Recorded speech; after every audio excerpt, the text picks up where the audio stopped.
You're at a coffee shop venting to the guy behind the counter about how exhausted you are. Mid-rant, your phone buzzes. Someone's asking for a tiny favor. You sigh while already typing your of course reply. Then it hits you. Ugh, why do I keep doing this?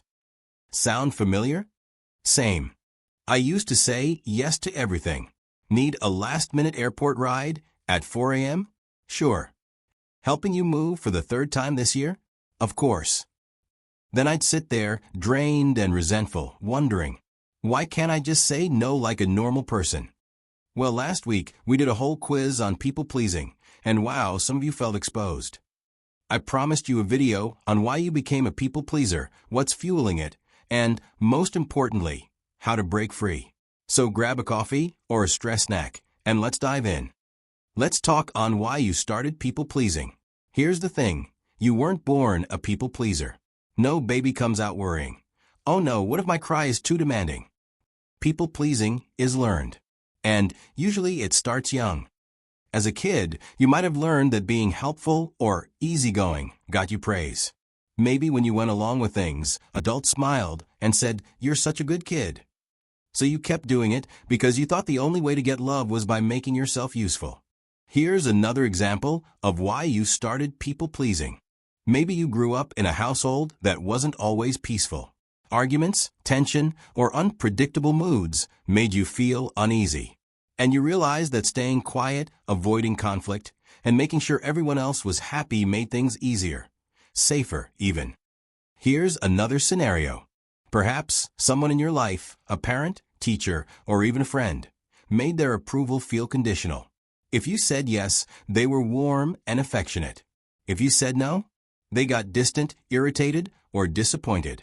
So, without even realizing it, you started saying yes just to keep their love, acceptance, or respect. Or maybe rejection stung a little too deep. You got used to bending over backward so that no one would ever be mad at you. Does any of these scenarios sound familiar? Over time, being agreeable became second nature. Your brain linked people-pleasing to safety, love, and belonging. And honestly, it worked. People liked you. They appreciated you. But at what cost? Every time you put yourself last, there's that little wave of relief. Thank goodness, no conflict. No one is mad at me. That feeling? That's the hook. But it's temporary. And it comes at a cost. Your energy, time, and self-respect. And the longer you keep this up, the harder it feels to break free. Not all people-pleasers act the same. And depending on how you learn that, you likely fall into one of these 4 types of people-pleasers. 1. The caretaker. You feel responsible for everyone's emotions, like it's your job to keep everyone happy. If someone's upset, you have to fix it, even if it's at your own expense. Example. You apologize first, even when you're not wrong, just to keep the peace. 2. The performer. Your self-worth is tied to being liked, so you say yes to everything, even when you're drowning. A classic case of, you agree to lead a project at work even though you're drowning, because you don't want to look unreliable. 3. The chameleon. You change your personality, opinions, or boundaries depending on who you're with. Conflict? No thanks. You'd rather blend in than rock the boat. Here's how it plays out. You laugh at a joke you don't find funny, just so no one thinks you're too sensitive. 4. The sacrificer. You put yourself last, always. You take care of everyone else first, and when you do finally set a boundary, you feel guilty about it. For instance, you cancel your self-care plans because someone really needs you every single time. Alright, so you learn to please people. But why is it so hard to stop? Here are 4 reasons. 1. Fear of conflict. Saying no equals possible argument. And you don't want conflict, so you avoid it altogether.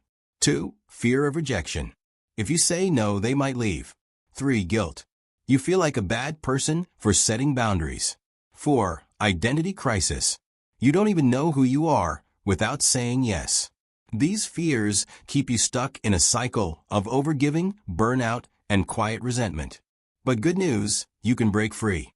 Let's talk about how to break free. Alright, so if you saw yourself in any of those types, or if you're thinking, oh no, I'm all 4. No judgment. Here's how we start untangling this habit. 1. The one-liner rule. Simply say, I can't, but thanks for thinking of me. No long-winded explanations needed. 2. The pause trick.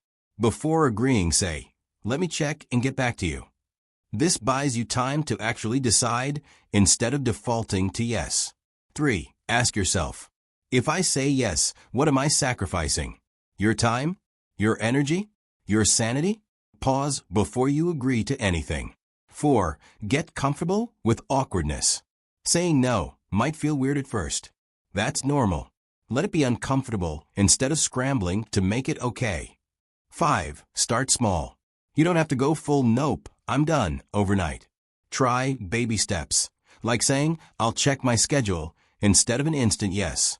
6. People will adjust. If you've always been the go-to yes person, some folks might push back. That's fine. The ones who respect you will adapt. The goal? Less people-pleasing, more you-pleasing.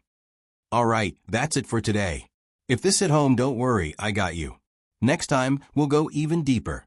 How to set boundaries that don't make you feel like a villain. In the meantime, let me know which type of people-pleaser you are and what boundary you struggle with most.